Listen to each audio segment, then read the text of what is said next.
Olá, seja bem-vindo ao Assunto em Pauta, um espaço para debater sobre temas em destaque na sociedade. Diversos assuntos discutidos por especialistas, pesquisadores e personalidades envolvidas com a temática. E se você tiver alguma sugestão, pode mandar para a gente pelo endereço que aparece aí na sua tela e, claro, o seu assunto vai estar em pauta. A insegurança alimentar acontece quando uma pessoa ou grupo familiar não possui acesso a alimentos saudáveis e em quantidade suficiente para satisfazer as suas necessidades. Atualmente, mais de 40% da população brasileira vive com algum grau de insegurança alimentar. Os mais afetados são as crianças e a população rural, representam aí a maior parcela dos atingidos pelo problema. E para discutir sobre esse tema, recebemos Amanda Costa, atual secretária de Direitos Humanos e Participação Popular, advogada e com mestrado em Direito e Instituições de Justiça pela UFMA. Também presente na nossa conversa de hoje, o professor de Economia da UFMA, José de Ribamar Sá Silva, que atua como docente e pesquisador nos programas de pós-graduação de Políticas Públicas e no Desenvolvimento Socioeconômico na UFMA. Também possui doutorado na Business School Middlesex University London e doutorado em Políticas Públicas pela UFMA e mestrado em Economia Rural pela UFPB. Muito obrigado por terem aceitado, o nosso convite para a gente conversar sobre esse tema. Muito obrigada. Eu que agradeço o convite, a oportunidade de estar discutindo um tema tão caro, aqui nesse programa. Obrigada, Robert. Obrigada, professor José. Eu também agradeço a oportunidade da gente conversar sobre esse tema tão relevante e esse espaço que a TV UFMA abre de debater temas relevantes para a sociedade. Bom, eu já começo falando assim, a questão da insegurança alimentar é uma mazela social, um problema social e como todo problema social é multifatorial, não tem como a gente dar um motivo ou uma razão específica para o surgimento daquilo. Mas a gente pode discutir aí sobre essa multifacetada problemática que a gente tem no nosso país, que é a insegurança alimentar. Professor, eu queria direcionar essa pergunta ao senhor e depois a Amanda também pode contribuir. Quais os motivos, quais razões a gente pode citar ou elencar do motivo de a gente ter esse problema permanente na nossa sociedade? Como você mesmo destacou, existem várias razões para isso, mas nós precisamos centrar o foco naquelas razões que a gente pode resolver. A primeira delas é que as pessoas que precisam produzir alimentos para o seu sustento, elas não têm acesso aos meios pelos quais elas podem garantir o seu sustento. Tanto porque elas não têm acesso à terra, nós temos um histórico de concentração de terras muito grande, e por outro lado, porque elas não têm a opção, quando têm o acesso à terra, ainda que insuficiente, elas não têm uma opção de uma tecnologia mais adequada socialmente. Existem muitos outros fatores que a gente pode ir conversando ao longo desse diálogo que a gente está fazendo aqui agora. Exatamente. Nesse texto também é importante salientar que os fatores de empobrecimento eles estão diretamente ligados à falta de acesso a espaço de trabalho, tanto no meio urbano quanto no meio rural. No meio rural se coloca de maneira mais forte a partir da insegurança territorial. Um trabalhador, uma trabalhadora que não tem acesso à terra, ela tem grande dificuldade de produzir, de investir naquele local e até mesmo de conseguir apoio do setor econômico em termos de investimentos. E tudo isso afeta o sistema de produção de alimentos, faz o preço dos alimentos aumentarem e as pessoas das classes mais empobrecidas passam a enfrentar essa dificuldade em obter o alimento e também em obter um alimento que garanta segurança nutricional, porque não basta só comer, é preciso comer com qualidade. Desde a redemocratização, a gente viu alguns programas, vários programas que foram institucionalizados para combater a fome e a pobreza no país. A gente viu que houve um desenvolvimento assim, notável na nossa sociedade, no Brasil como um país. Só que de uns anos para cá o Brasil voltou ao mapa da fome. Existem pessoas que passam fome no Brasil, que voltaram a passar fome justamente por essa questão de não ter acesso aos meios necessários para conseguir o que alimentar, como se alimentar e se alimentar bem. A que vocês atribuem essa questão de a gente voltar a essa situação caótica de pessoas brasileiras não terem o que comer?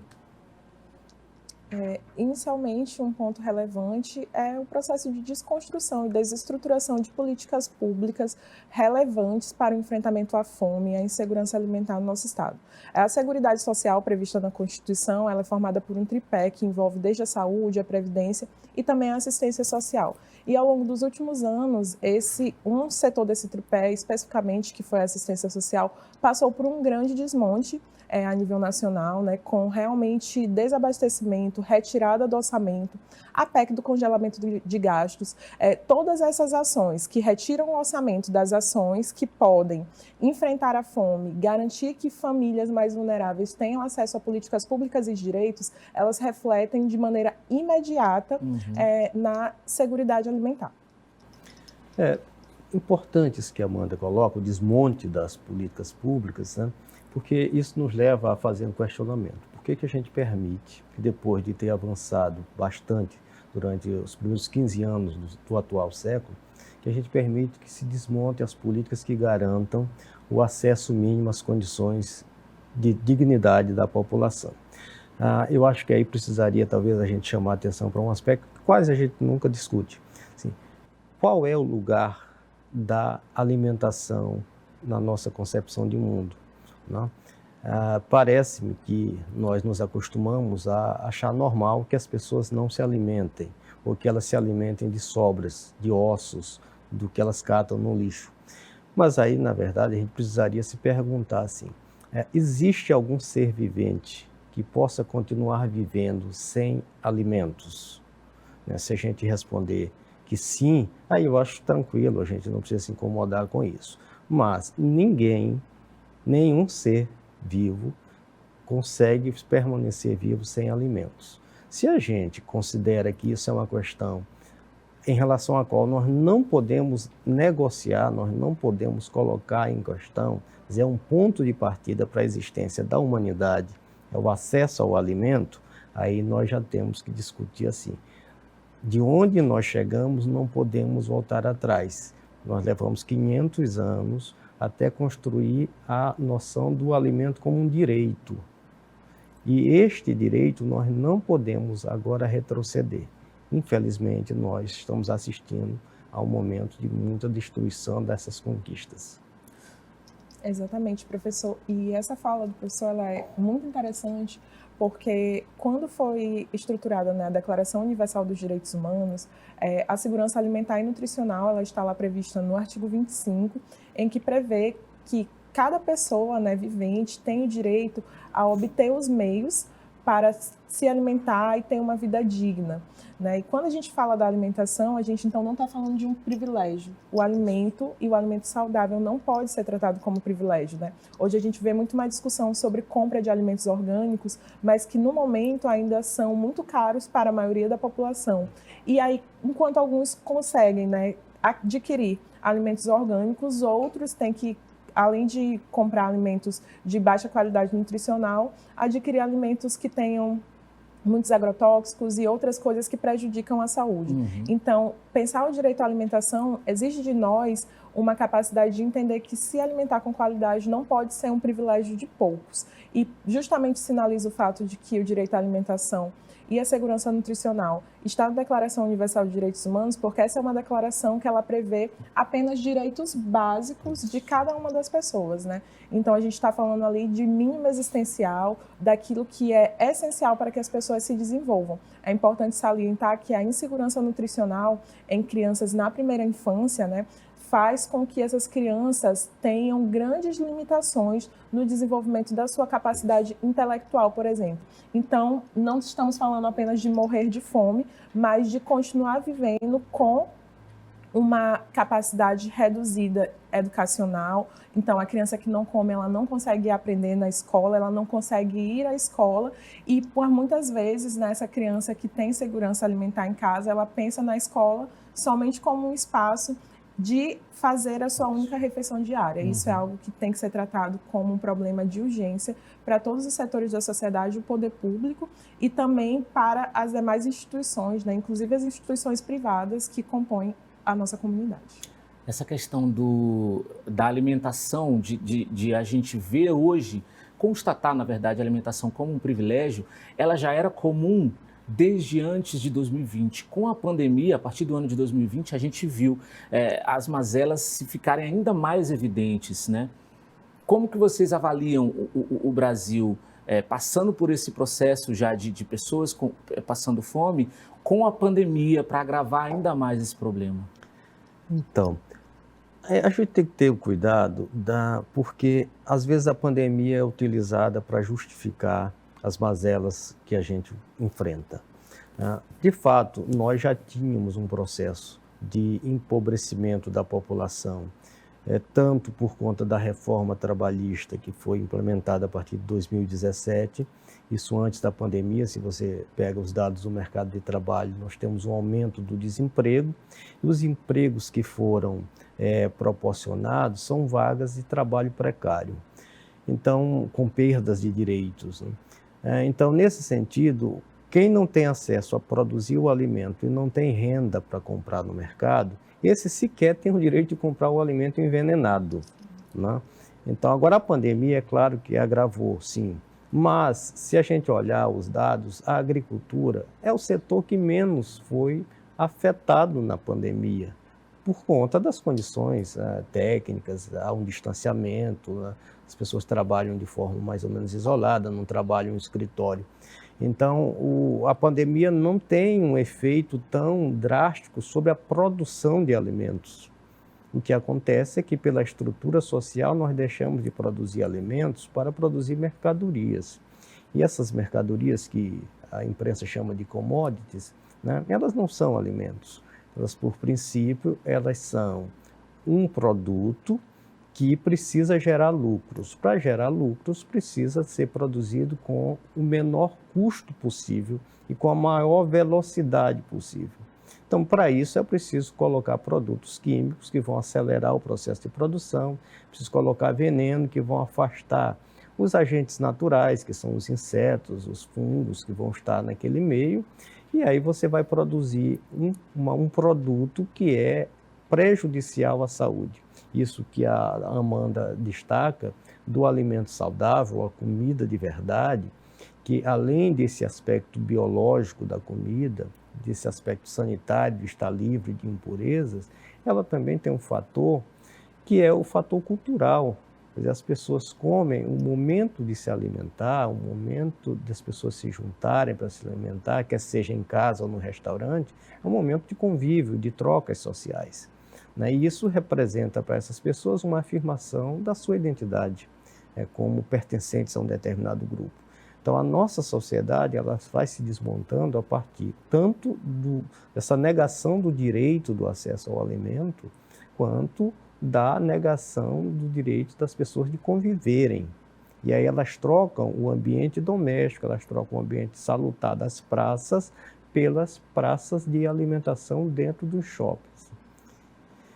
E aí isto nós temos que ter a responsabilidade ética de pensar enquanto geração, né, do que nós vamos deixar para gerações seguintes, né?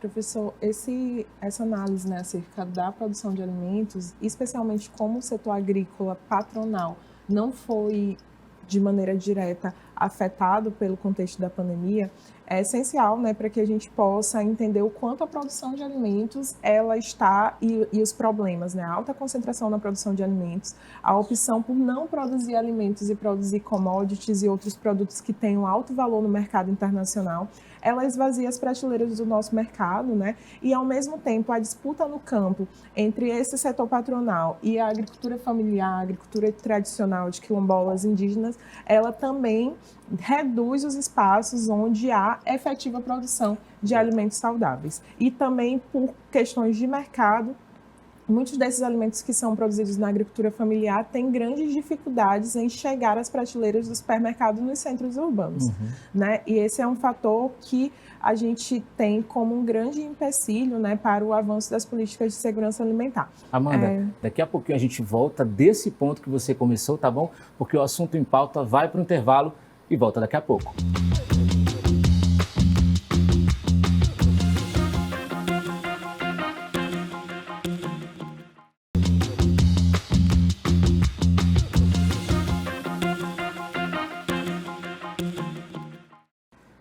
Assunto em pauta de volta. O tema da nossa conversa hoje é insegurança alimentar. Agora há pouco, Amanda, eu precisei te interromper um pouquinho. A gente estava conversando um pouco sobre a questão do impacto que a pandemia trouxe nessa questão da insegurança alimentar dos brasileiros. Então, a palavra está com você, você pode retomar.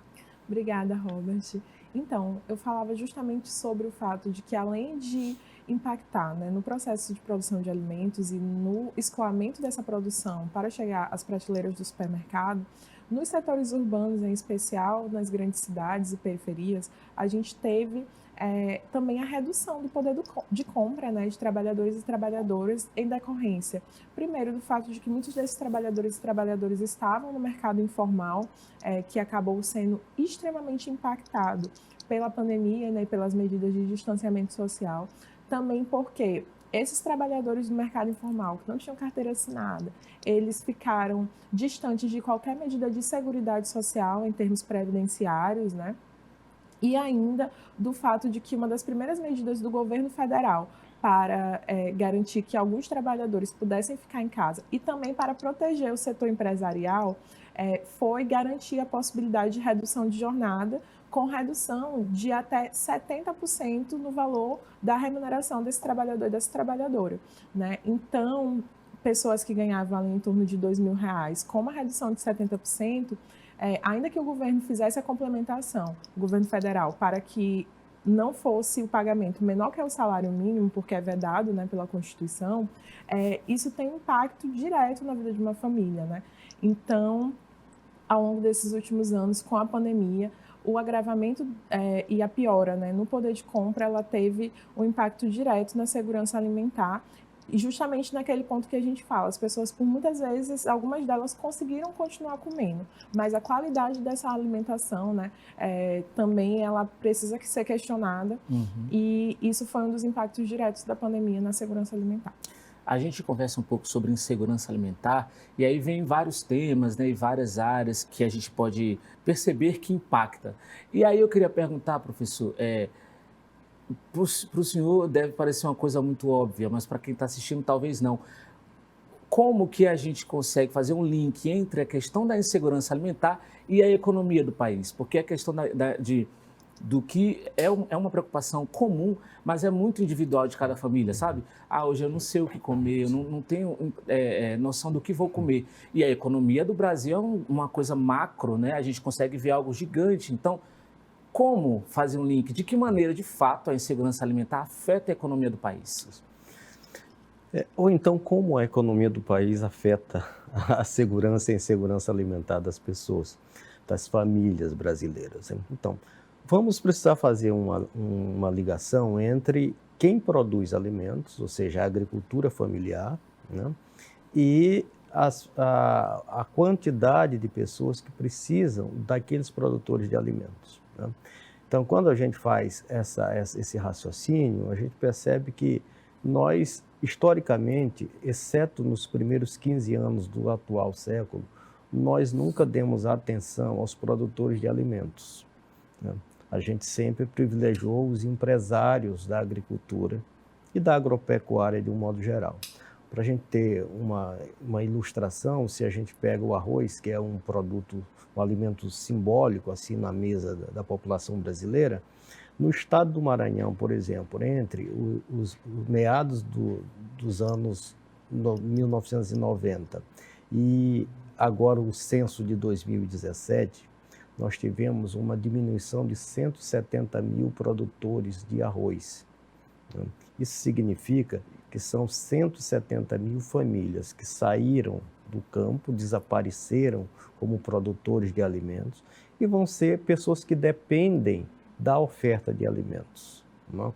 Se essas pessoas não têm opções de trabalho, não têm opções de renda, se a economia não gera emprego decente, com seguridade, com remuneração digna para essas pessoas, elas vão se somar àqueles que passam fome. A insegurança alimentar, nesse segmento básico, nesse nível que é a insegurança alimentar grave, que é quando as pessoas não têm acesso ao alimento, ou seja, elas estão com restrição ou estão passando fome, né? Então, nós temos hoje no Brasil uma estimativa de 30 milhões de pessoas, né? Ou seja, 30 milhões de pessoas que passam fome. Em um país que tem uma agricultura potente, que aí pelas vozes de alguns dos arautos aí do agronegócio dizem que nós alimentamos o mundo. Então, se nós alimentamos o mundo, por que não conseguimos alimentar a nossa própria população? Significa que aí, lembrando um dos economistas mais respeitados aqui, que morreu há um tempo atrás, que é o Celso Furtado, que ele mostra que nós não temos um projeto de país, né? Então, um país muito rico, vamos dizer, com muitas riquezas naturais e muita riqueza produzida, com recursos naturais e riqueza produzida, mas com uma população pobre. Eu estava vendo alguns dados aqui com relação à questão regional, né, da fome no Brasil. E a gente tem algumas estatísticas que apontam que a fome é mais presente entre famílias que vivem no Norte e no Nordeste. No Norte, 25,7% das famílias e no Nordeste, 21%. Também é maior nas áreas rurais, que justamente é lá que se produz o alimento. Então, que políticas públicas, na verdade, antes de perguntar sobre a questão das políticas públicas, como que vocês veem essa estatística, que é curiosa, né? Mais fome se passa no lugar onde mais se produz, no lugar de onde vem o alimento. Esse ponto, acho que os fatores eles já que foram apontados, né? Quando a gente pensa, por exemplo, falando do campo maranhense. O nosso campo, o nosso meio rural, ele é marcado historicamente, né, pela presença de grande insegurança documental, com casos graves de grilagem e com muitos casos a insegurança documental ela tem duas facetas que são importantes, né? A grilagem e o fato de haver pessoas em cima da terra, com a posse daquela terra, trabalhando, morando, que não têm a documentação e que a qualquer momento podem ser, à revelia da legislação, expulsas daquele local. Então, a insegurança territorial, a falta do acesso à terra, ela é um dos fatores que eu acredito leva à existência de grande insegurança alimentar no meio rural. Uhum. Além disso, nos últimos anos, a nossa população ela cresceu, inclusive no meio rural. E isso também fez com que essas populações que já tinham pouco acesso à terra tivessem que dividir cada vez mais entre si, né? E isso também afeta os fatores de produção, de que um trabalhador e uma trabalhadora rural antes podiam utilizar ali 5 linhas de terra, hoje já tem que dividir com os filhos as mesmas 5 linhas, e isso traz, com certeza, né, maior insegurança e maior dificuldade até mesmo para a produção rural de subsistência. Uhum. Ainda nesse aspecto que a Amanda destaca, então, o Maranhão, por exemplo, você tem quase 70% dos estabelecimentos agropecuários na faixa de até 10 hectares, o que é insuficiente para uma família produzir o seu sustento, e ainda mais quando acontece esse processo que a Amanda destaca, que a família aumenta e aí você tem uma pressão maior sobre aquela pequena área.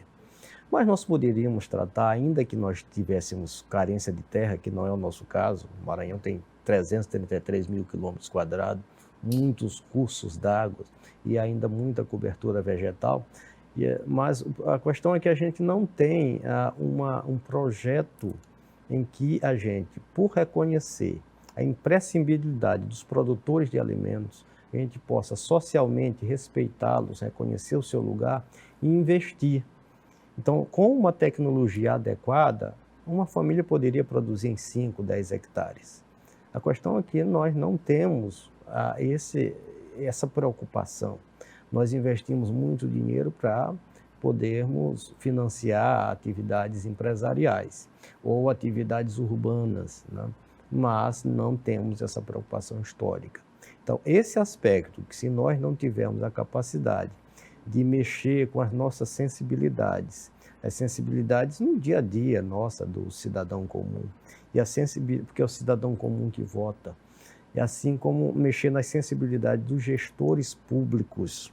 Nós agora estamos conversando com uma gestora pública que tem essa sensibilidade, ela tem essa vivência, mas esse não é o caso geral. da gestão pública no Brasil, né?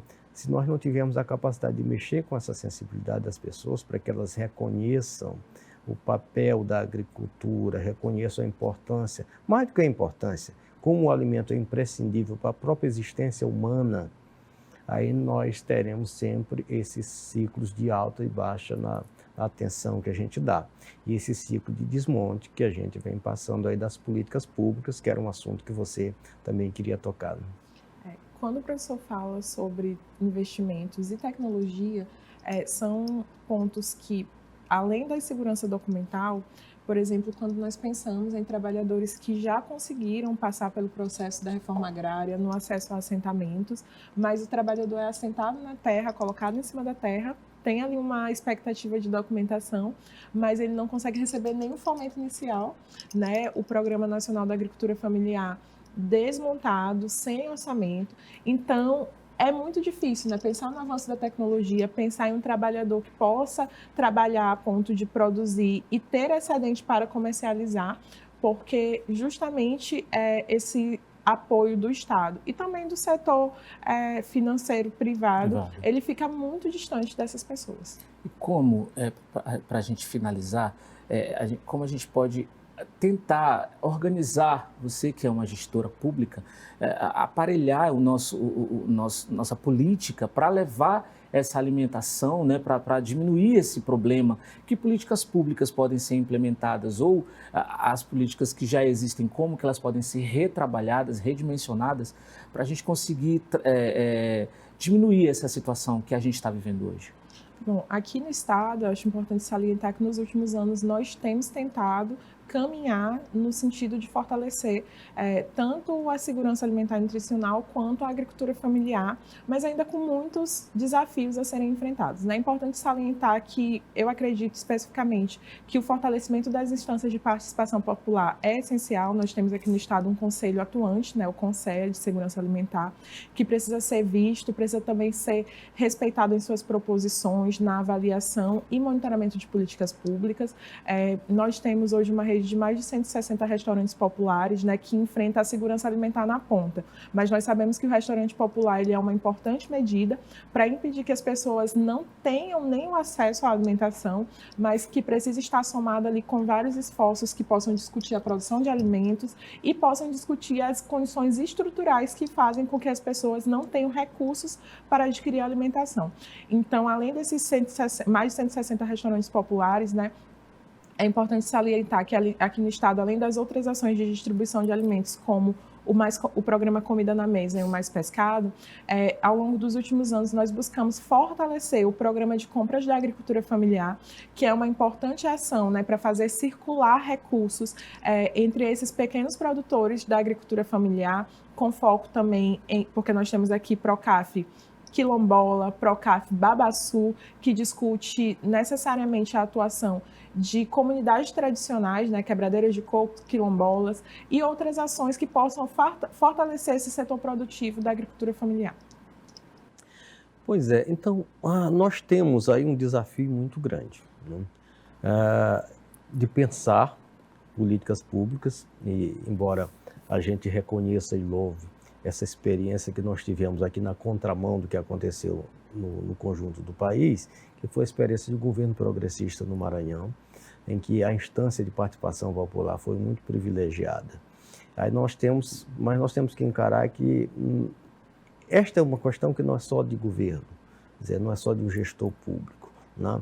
E aí eu falo isso pensando em quem está nos vendo agora.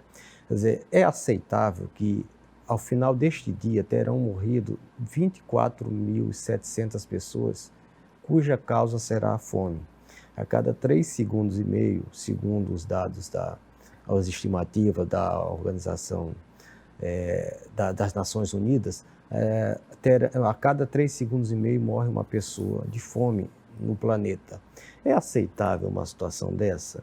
Então, diante disso, nós temos um desafio que é um desafio ético, né? Que é um desafio com a geração atual, mas sobretudo com a geração futura. Nós vamos querer que os nossos filhos vivam em um mundo em que eles não têm sequer o acesso ao alimento.